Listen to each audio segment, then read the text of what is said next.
Bonjour à tous et bienvenue. Merci de suivre cette édition dont voici le contenu. Des travaux de bitumage des rues réalisés à Ouragayo, ville située dans la région ouest du pays. Ces ouvrages visent à améliorer le quotidien des populations. Kandia Kamisoko Kamara, cadre du Rassemblement des Oufouettistes pour la démocratie et la paix, a visité récemment les différents chantiers. Dans ce journal également, nous irons à Korogo, dans le nord du pays, pour suivre le lancement officiel des travaux de construction des infrastructures de la Coupe d'Afrique des Nations 2023. Cérémonie en présence du ministre des Sports, Claude Daho, et de son homologue de la fonction publique, Issa Koulibaly. Enfin, nous allons découvrir Atlantique, le seul film africain présenté en compétition officielle du Festival de Cannes 2019, production financée en partie par la Côte d'Ivoire. Et comme tous les dimanches, nous aurons un invité dans ce journal. Le sujet, le processus de déploiement de la télévision numérique terrestre en Côte d'Ivoire. Pour en parler, nous allons recevoir M. Yeo Adama Benoît, directeur général de l'Ivoirienne de télédiffusion. Bonjour. Bonjour à vous. Bonjour Juliette. Et à tout de suite. Merci. Je vous l'annonce dans les titres, plusieurs infrastructures dont le bitumage des rues ont été réalisées à Ouragayo, dans l'ouest du pays. Kandia Kamisoko Kamara, cadre du Rassemblement des Oufouettistes pour la démocratie et la paix, s'est rendu récemment dans la région du Go pour visiter les différents chantiers. C'est un reportage de Franck Kouadio. Ouragayo, commune dans la région du Go, est en chantier. Réfection des rues de la commune, construction d'un commissariat de police pour assurer la sécurité des populations. Ces travaux ont été visités par Kandia Kamara, ministre de l'Éducation nationale, par ailleurs cadre du RHDP. Elle a pu se rendre compte de la bonne évolution de ces chantiers qui viendront améliorer le cadre de vie des habitants de Ouragayo. Je suis particulièrement heureuse parce que je me rappelle que c'est lors de la visite du Premier ministre ici même à Ouragayo que les populations ont fait la doléance, à savoir le bitumage des voiries de Ouragayo. Et le Premier ministre ce jour-là a pris l'engagement de transmettre ce message au président de la République, son Excellence Alassane Ouattara. Quelques mois après, voici les travaux qui sont en cours. Et j'ai voulu moi-même, profitant de mon voyage ici dans la région, puisque là nous venons d'inaugurer le collège moderne de Brilly, derrière Bayota. Donc j'ai profité pour venir moi-même voir effectivement les travaux et pouvoir aller rendre compte à mon chef, le Premier ministre Amadou Gon Koulibaly, et qui à son tour certainement va faire aussi un compte rendu au président de la République. Le maire de Ouragayo, aux côtés de la ministre Kandia Kamara, a souligné la nécessité de ces infrastructures pour ses administrés.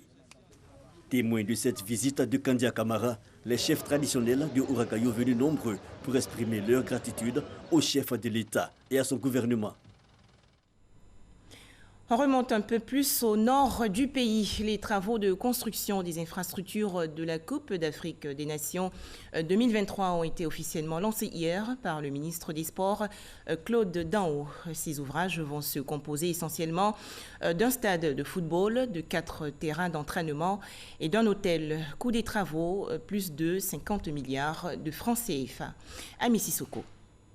Coup de pelle solennel des ministres Issa Koulibaly et Paulin Claude Daho pour lancer officiellement les travaux du stade de la Cannes 2023 à Korogo. Dans 24 mois, un stade flambant neuf de 20 000 places avec des tribunes entièrement couvertes sortira de terre dans la capitale du Poro. Il va accueillir l'une des poules de la Cannes 2023. Il est situé à côté du lycée Houphouët-Boigny.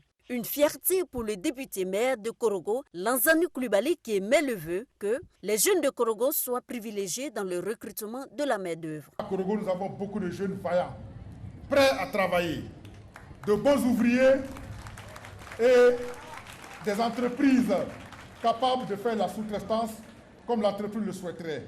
Donc nous souhaitons que dans les recrutements, les jeunes de Korogo soient privilégiés, que les entreprises de Korogo soient privilégiées.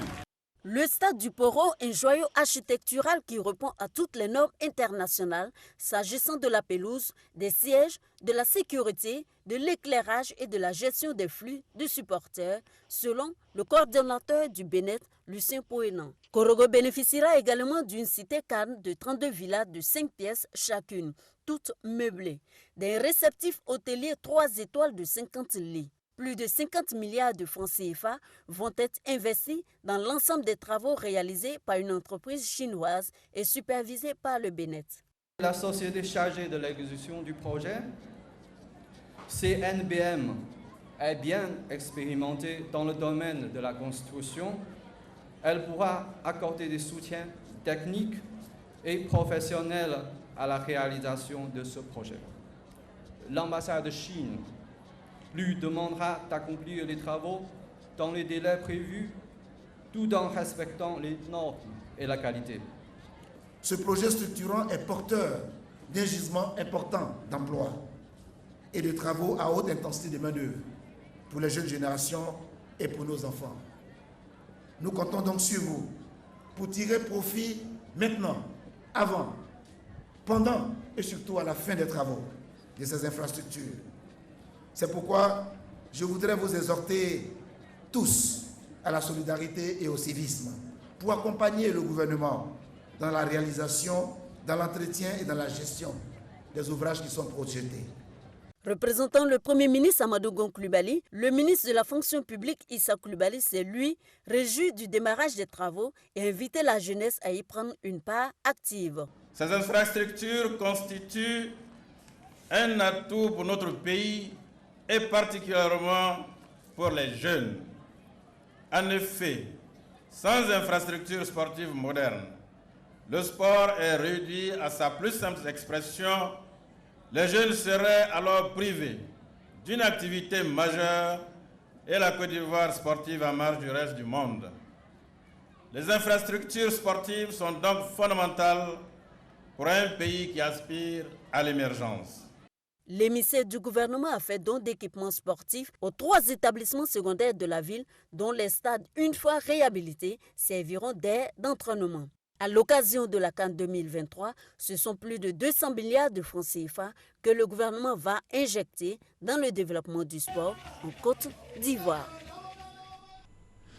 29 médailles, dont 11 en or pour la Côte d'Ivoire au championnat de l'Union des fédérations africaines de karaté 2019. Les athlètes ivoiriens ont été reçus récemment par le président de l'Assemblée nationale.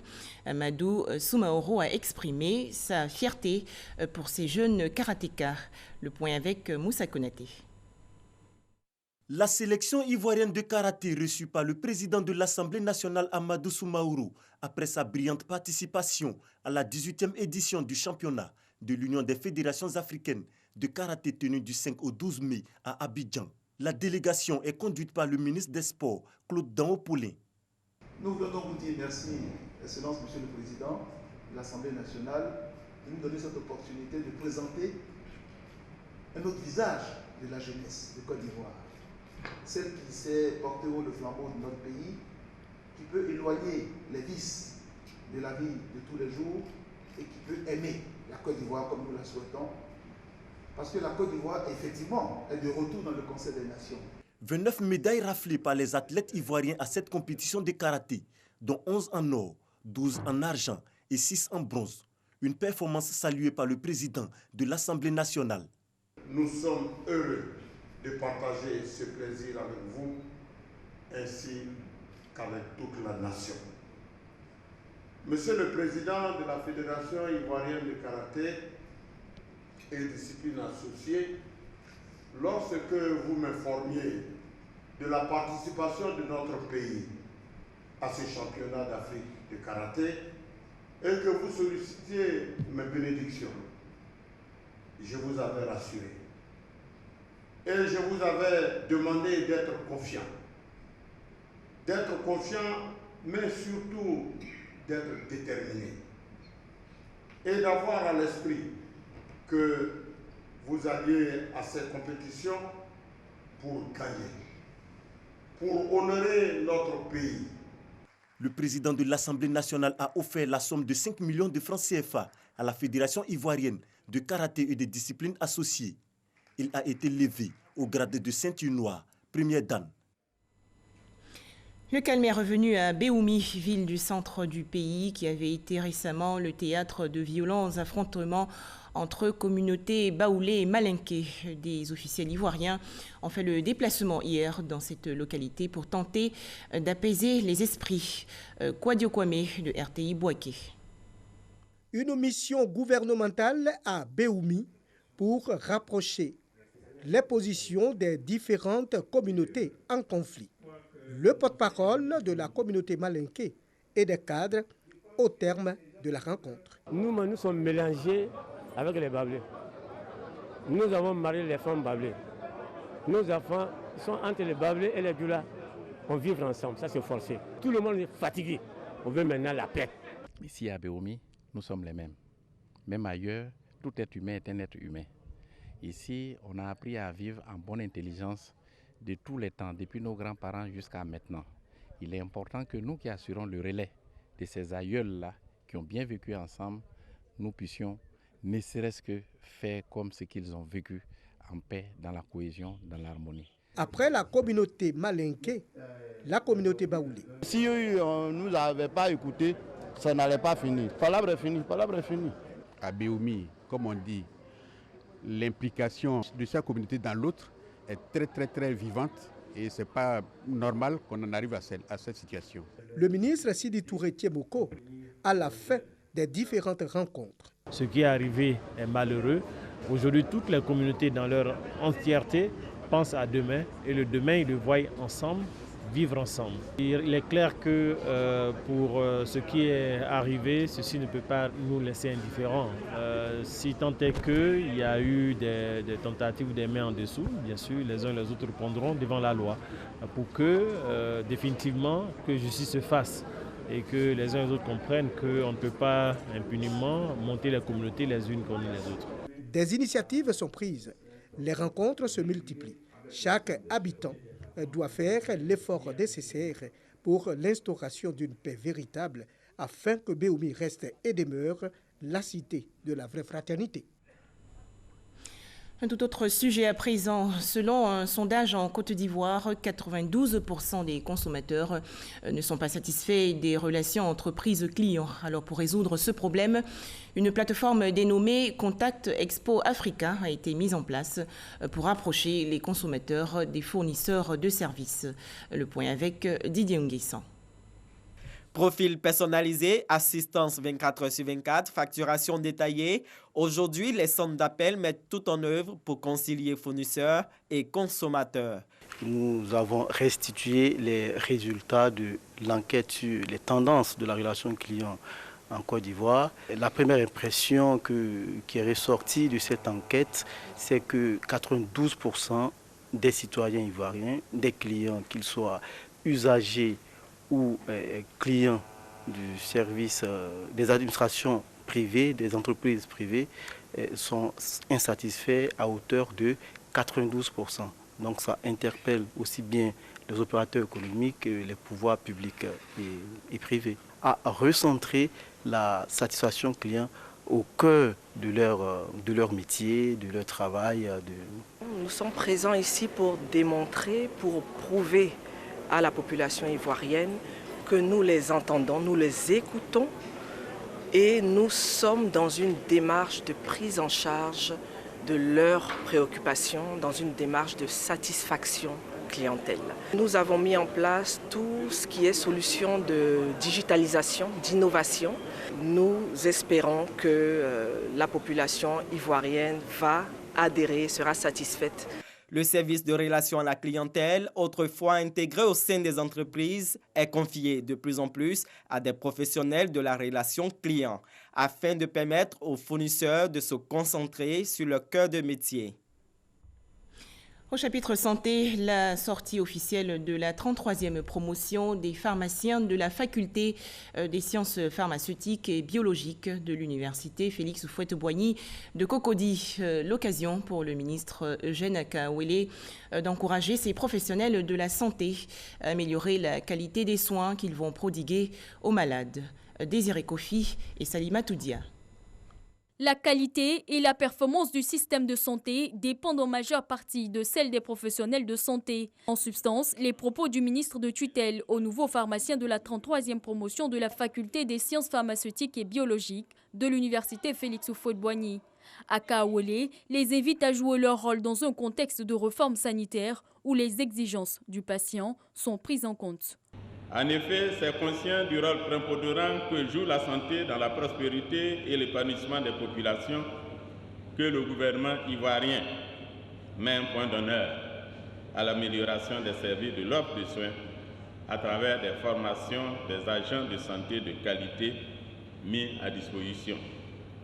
L'ambition du gouvernement a toujours été et est toujours de positionner la Côte d'Ivoire comme hub sanitaire dans la sous-région. Je vous exhorte, chers nouveaux pharmaciens, à être intègres, à mettre l'accent sur la disponibilité et l'accès aux médicaments de qualité et à mettre le bien-être du patient, je le répète, au centre de vos actions. Les nouveaux pharmaciens entendent perpétuer la qualité du service et maintenir la ligne professionnelle médico-pharmaceutique. Une opération de dépistage gratuit en ophtalmologie pour les agents de la presse écrite et audiovisuelle. C'est une initiative de l'Union internationale de la presse francophone en partenariat avec l'organisation non gouvernementale Actes Côte d'Ivoire. Après le quotidien Fraternité Matin et le groupe Olympe, c'est au tour des agents de la radiodiffusion télévision ivoirienne, la RTI, de bénéficier gratuitement de soins ophtalmologiques. Franck Kouadio. En Côte d'Ivoire, selon l'OMS, plusieurs malades des yeux sont en attente de chirurgie. La cataracte, une des pathologies concernées avec 160 000 malades identifiés. Cataracte, myopie, hypermétropie, le milieu du travail n'est guère épargné. L'Union internationale de la presse francophone UPF, en partenariat avec l'ONG Actes Côte d'Ivoire, initie alors une séance de dépistage gratuite en ophtalmologie au sein de la RTI. La venue de l'ONG me fait plaisir parce que nos agents à la télé utilisent vraiment les écrans pour travailler. Et tous ces effets-là sur les pupilles, ça leur fait beaucoup de tort. Si l'UPF vient pour nous aider à vraiment nous appareiller, acheter des lunettes à prix abordable, déjà c'est un grand soulagement pour nous. Nous sommes ici pour faire cette opération en vue de prévenir la cécité irréversible et nous sommes venus avec une équipe aussi d'opticiens et d'optique lunetterie.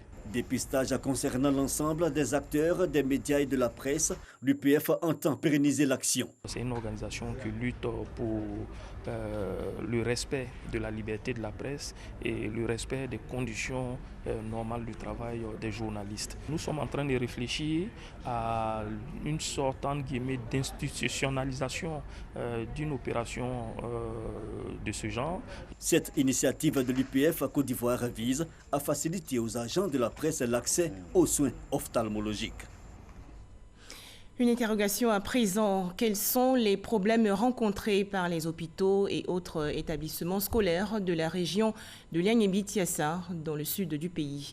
Le conseil régional s'est rendu il y a quelques jours sur le terrain, notamment à Oundoussi et à Tiassalé. Eric Goré. La santé et l'éducation au cœur de la politique du conseil régional de Lianguébi-Tiassa. C'est pour mettre en pratique cette politique de développement que le président du conseil régional, Jean-Pierre Demba, accompagné des autorités politiques et administratives, sont allés visiter écoles et centres de santé délabrés à Oundoussi et à Tiassalé pour toucher du doigt les problèmes afin de trouver des solutions idoines. Cette année, le conseil régional de Lianguébi-Tiassa a mis la priorité sur l'éducation et la santé. Et nous avons démarré donc nos activités par la visite des installations dans ces deux secteurs. D'abord, pour se rendre compte de visu et sur le terrain, donc des réalités du terrain. Nous allons travailler avec les autres élus, notamment les maires, les députés, pour que nous puissions agir en synergie pour améliorer les conditions de vie de nos parents. Cette politique de développement est saluée par les populations des localités visitées. D'autres visites sont prévues dans la région de Lianguébi-Tiassa, dans le domaine de l'éducation et de la santé. Une politique chère au gouvernement ivoirien. Une œuvre pour retracer le parcours des journaux diffusés par la radiodiffusion télévision ivoirienne, la RTI. Cet ouvrage intitulé « RTI, plus de 50 ans d'existence », voici le journal télévisé, est écrit par Ricardo Somone, réalisateur dans ce média de service public. La dédicace a eu lieu récemment dans la commune du Plateau. Stéphane Loboué et Franck Quadio. Le nom est à consonance hispanique. Mais l'homme est bel et bien du sérail national. La signature, elle, a longtemps rimé avec le journal télévisé sur le petit écran, notamment la chaîne 1, devenue RTI 1. Après 40 années de service, Ricardo Somone délaisse le pupitre et s'empare de la plume. Son œuvre, 50 ans d'existence, voici le journal télévisé. J'ai décrit comment le journal lui-même se confectionne et se réalise. Parce que ce sont des choses que le citoyen lambda, je peux dire, tous ceux qui n'appartiennent pas à la grande famille de la communication ignorent. Quels sont les problèmes au quotidien que la rédaction rencontre dans la production du journal? Cette œuvre, le début d'une série de 3 publications qui se veulent didactiques à l'endroit des étudiants et autres acteurs de l'espace audiovisuel, est appréciée par la critique. Son passage à la télé, je l'ai dit en fin d'analyse, mérite au moins 2 tomes de 400 pages chacun.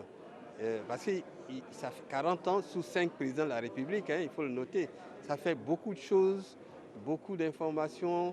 Ricardo Somone, dans ses nouveaux habits d'auteur, projection de films documentaires sur son parcours, l'homme aura traversé époques, régimes et tendances. Ils sont plusieurs à l'avoir connu et pratiqué. Témoignage de l'animateur Georges Taï Benson, bien apprécié par ses confrères et collègues d'hier et d'aujourd'hui, les journalistes Lévi Niamke, Brou Aka Pascal, Akassei Lazare et bien d'autres. Ricardo Somone est, disons, le prototype même de l'agent RTI dont on a besoin aujourd'hui. Des anciens aux plus jeunes, en passant par les téléspectateurs, la démarche de ce réalisateur modèle ne laisse pas indifférent. Dès qu'il arrive dans le studio, il regarde d'abord si les chaises sont là, si tout est bien placé, si les côtés de corps, s'il n'y a pas de problème, si la table est propre. La marraine Anne-Désirée Oloto, ministre de la Salubrité urbaine et de l'assainissement, salue l'opportunité de l'œuvre.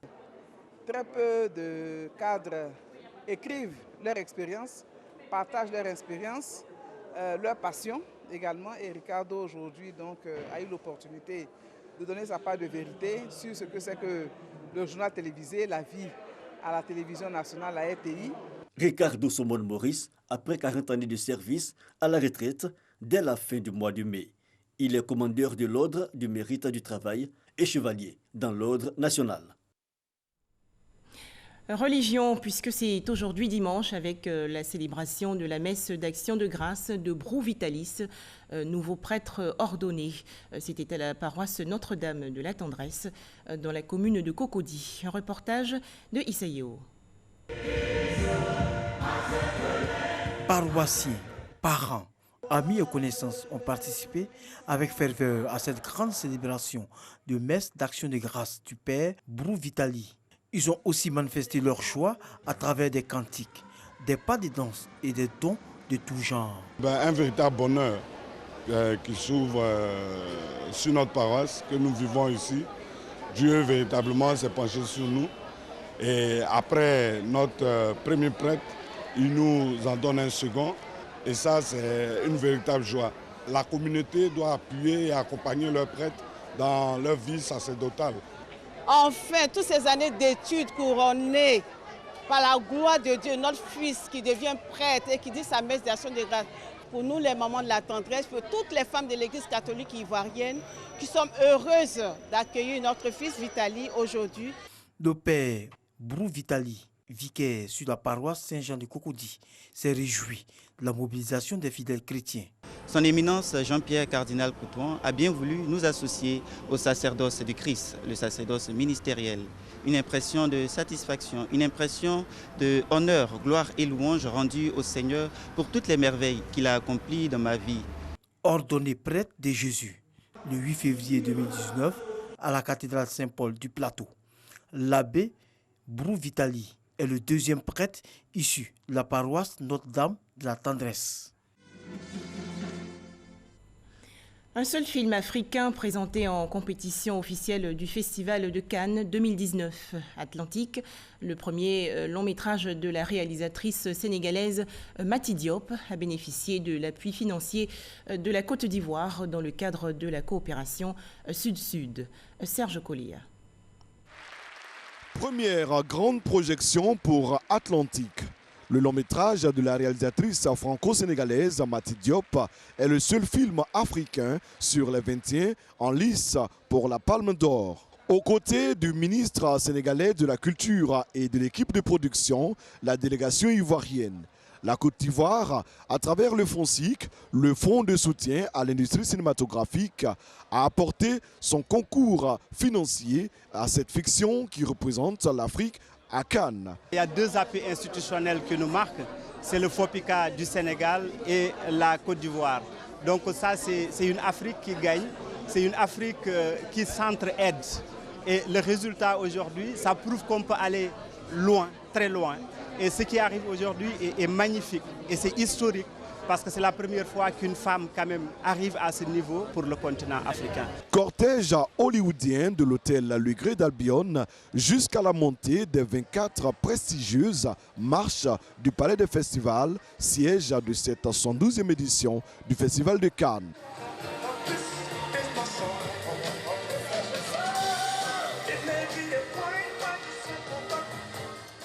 1h44 de projection pour Atlantique avec interdiction formelle de filmer dans la salle. Au final, la fiction africaine fait sensation. La réalisatrice a su aborder avec une belle écriture cinématographique la question de la migration irrégulière. Notre action vis-à-vis du Sénégal est une action qui s'inscrit dans la démarche du ministre. Quand il a eu le scénario de ce projet, il a senti qu'il était nécessaire d'accompagner le Sénégal, c'est ce que nous avons fait. Je pense qu'on va formaliser, rendre officiel ce qui se fait comme collaboration entre la Côte d'Ivoire et le Sénégal. Composée d'une vingtaine de membres, la délégation ivoirienne marque sa présence à toutes les grandes tribunes du festival. Plusieurs rencontres d'échanges professionnels et de coopération sont inscrites à son agenda. Le cinéma ivoirien se porte également bien. Le film intitulé « L'interprète de la réalisatrice Kadi Touré veut conquérir la sous-région ouest-africaine. L'interprète 2 a été projeté en grande première dans les salles à Ouagadougou au Burkina Faso. Production ivoirienne très appréciée des cinéphiles burkinabés. Ils sont au micro de Issa Yeo. Après ses succès dans les salles de cinéma d'Abidjan, le film Interprète 2 à la conquête du public burkinabé. La grande première du film a eu lieu à Ouagadougou, la capitale burkinabé, en présence de nombreux cinéphiles. C'est un très beau film avec beaucoup d'intrigues. Ce qui est intéressant avec le film, c'est que tu crois avoir une réponse. C'est là qu'une question en fait se pose. J'ai vraiment aimé le film, surtout la partie où vraiment le mari de Naturel l'a pardonné. J'ai été vraiment émue. Parce que vraiment, c'est très rare de voir ça. Il nous manque énormément Junior. Le métrage d'1h30, Interprète 2 est un film parsemé d'amour, de trahison, de suspense et de meurtre. Tension et surprise sont également présentes dans cette intrigue où l'amour finit par triompher sur tous les autres sentiments. La réalisatrice Kadi Touré se réjouit de l'accueil réservé par le public burkinabé à son film. Le Burkina Faso m'a démontré qu'ils adoraient non seulement le cinéma, mais en plus le cinéma ivoirien, avec l'Interprète 1, qui a été un franc succès ici. Donc pour moi, ce que je fais à Abidjan avec mes films, je le ferai aussi au Burkina. Après le Burkina Faso, Kadi Touré envisage de tourner dans des capitales africaines avec son film Interprète 2. Le processus de déploiement de la télévision numérique terrestre en Côte d'Ivoire, sujet au centre du magazine de ce dimanche 19 mai 2019. Pour en parler, nous recevons M. Yeo Adama Benoît, directeur général de l'Ivoirienne de télédiffusion. Cette structure créée par adoption au Conseil des ministres du 20 décembre 2017 a pour mission principale d'assurer la diffusion des programmes radiophoniques et télévisuels sur le territoire national. Rebonjour à vous et bonjour. Soyez le bienvenu. Merci. Mais avant notre entretien, ce reportage de Issa Yeo. C'est désormais une réalité en Côte d'Ivoire. Depuis le 9 février dernier, la télévision numérique terrestre TNT est disponible. La TNT est une nouvelle technologie de diffusion d'images et de sons de qualité numérique. Elle offre des avantages multiples, tels que la diffusion de plusieurs programmes et chaînes télé sur une seule fréquence, d'accès à plusieurs chaînes et une multitude de programmes, et des possibilités d'offrir des services innovants, tels la vidéo à la demande, VOD. Le lancement officiel de cette télévision a été fait par le Premier ministre Amadou Gon Coulibaly au centre émetteur d'Abobo. Un lancement qui marque le passage effectif de la Côte d'Ivoire de l'analogique vers la télévision numérique. Ce basculement définitif vers le numérique, prévu au plus tard le 17 juin 2020, permet à la Côte d'Ivoire d'entamer son processus de libéralisation complète de l'espace audiovisuel. La première étape ayant consisté à l'attribution d'autorisation d'émission à 4 télévisions privées commerciales, à savoir cette info de Optimum Media, Live TV du groupe Vodou Communication, A+ Ivoire et la NCI. Avec ce lancement, 30% d'Ivoiriens ont accès à la TNT. Ils seront environ 65% d'ici la fin de cette année 2019 et de 95 à 100% en 2020. La Société ivoirienne de télédiffusion, IDT, dirigée par Yo Adama Benoît, est en charge du déploiement de la TNT en Côte d'Ivoire. Monsieur le directeur général, merci d'être avec nous.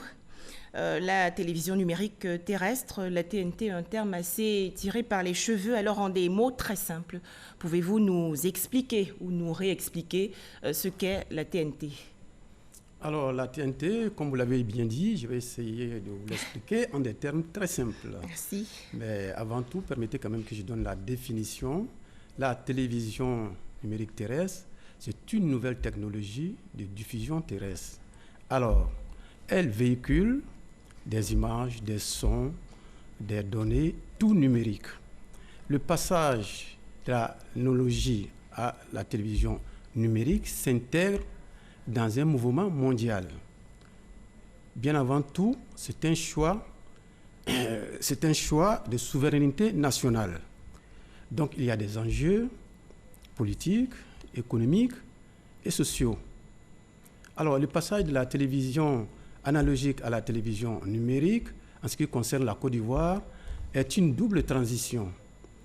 D'abord, sur le plan technique, donc, ce déploiement donc, a commencé à se faire. Sur le plan politique, elle concrétise l'ouverture de l'espace audiovisuel et met terme au monopole de la RTI, avec l'arrivée de plusieurs chaînes. Dans l'élément, effectivement, vous avez dû entendre parler de ces chaînes. Il y a 7 chaînes qui seront d'accès libre et donc 2 opérateurs de bouquet. Alors, quels sont les enjeux, les enjeux de la TNT? Alors, les enjeux de la TNT, effectivement, vous parlez des avantages. Et bien sûr, il y a quand même beaucoup d'avantages. Lesquels? Alors, les premiers avantages, comme on l'a si bien dit, et donc c'est la qualité du son et de l'image par rapport, effectivement, à ce qui est l'analogie. Nous, en tant que diffuseur national, on diffuse sur une seule fréquence plusieurs programmes de chaînes. Vous avez également, au titre des avantages, l'accès, effectivement, de la population à travers le décodeur à ces multiples programmes. Il y a également ce qu'on appelle les services additionnels, les services interactifs, comme la VOD, c'est donc la vidéo à la demande. Vous avez des services qui vous font des signalations à travers, etc., le décodeur. Vous avez également un avantage qui est assez important. Donc, je vais utiliser le terme, il s'agit de ce qu'on appelle la dividende numérique. Mais je vais être assez simple là-dessus. D'accord. Alors, en 2006, à Genève, il y a l'Union internationale des télécommunications donc, qui a consacré le partage du spectre des fréquences.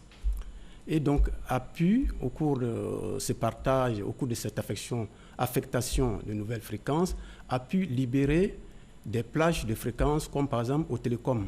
Vous voyez aujourd'hui, ça permet au télécom par exemple d'évoluer en 3G, en 4G, etc. etc. Donc c'est ça qu'on appelle la dividende numérique. Donc elle a quand même un avantage, elle présente un avantage en tout cas. Alors dans votre exposé à l'instant, vous avez mentionné un décodeur. Ça veut dire qu'il y a un matériel spécifique pour pouvoir accéder à la TNT. Quel est ce matériel? C'est bien ça, oui. Oui. Effectivement, pour avoir accès à la TNT, la question est très importante. Il faut avoir un décodeur et une antenne sous forme de râteau. Pour ceux qui, en tout cas, possèdent les anciens téléviseurs. Aujourd'hui, si vous partez dans le commerce, vous allez trouver des téléviseurs qu'on appelle, entre guillemets, téléviseurs TNT, c'est-à-dire un téléviseur qui intègre déjà tous les systèmes à l'intérieur du téléviseur. Donc, il suffit d'acheter une antenne et donc, avec la programmation, les recherches, vous avez accès à ces chaînes de la TNT. Donc, voilà comment est-ce qu'on reçoit la TNT. L'État ivoirien a déjà fixé le prix plafond de ce matériel, 16 000 francs CFA. Oui, en gros. Alors, la semaine passée, oui, effectivement, le Conseil des ministres, oui, à travers un décret, portant sur la fixation, disons, le plafonnement du prix du récepteur kit TNT, c'est-à-dire le décodeur et l'antenne. Donc, ce décret qui est en liaison avec l'ordonnance qui avait été prise également pour exonérer tous ces kits de droits de taxes, etc. Donc, le décret dit que les décodeurs d'entrée de gamme, ça veut dire les décodeurs avec les caractéristiques minimales, le plafond est de 10 000 francs CFA. En ce qui concerne l'antenne UHF, donc comme je vous l'ai dit, sous forme de râteau, l'antenne, le coût plafond, c'est 6 000 francs. Voilà les mesures prises par le gouvernement. Effectivement, ces mesures, il faut bien le comprendre, elles s'intègrent effectivement dans la politique sociale, en tout cas du gouvernement. Alors, qu'en est-il des ménages ivoiriens qui n'auront pas ce matériel, notamment le décodeur et l'antenne? Vont-ils toujours recevoir les programmes sur leur téléviseur ou alors leur écran sera complètement brouillé? Alors, ce qui va se passer, pour le moment, comme je vous l'ai dit, c'était le monopole de la RTI, en tout cas la division analogique, mais elle prendra fin, en tout cas, en 2020, juin 2020 exactement. Donc, pendant ce temps, en principe, ce qui est prévu pour nous, lorsque nous équipons toute une région avec la TNT, nous sensibilisons, en tout cas, ces populations des zones couvertes à, en tout cas, s'acquérir ces kits pour ensuite libérer, effectivement, c'est-à-dire éteindre l'analogie dans ces zones-là. De telle sorte qu'en juin 2020, nous serons capables d'éteindre définitivement l'analogie. Et de telle sorte que aussi la TNT soit déployée sur tout le territoire ivoirien. Vous avez mentionné le monopole RTI. Est-ce que la redevance TV va-t-elle demeurer avec la TNT? La redevance TV, je pense que c'est une décision qui est prise dans les instances supérieures.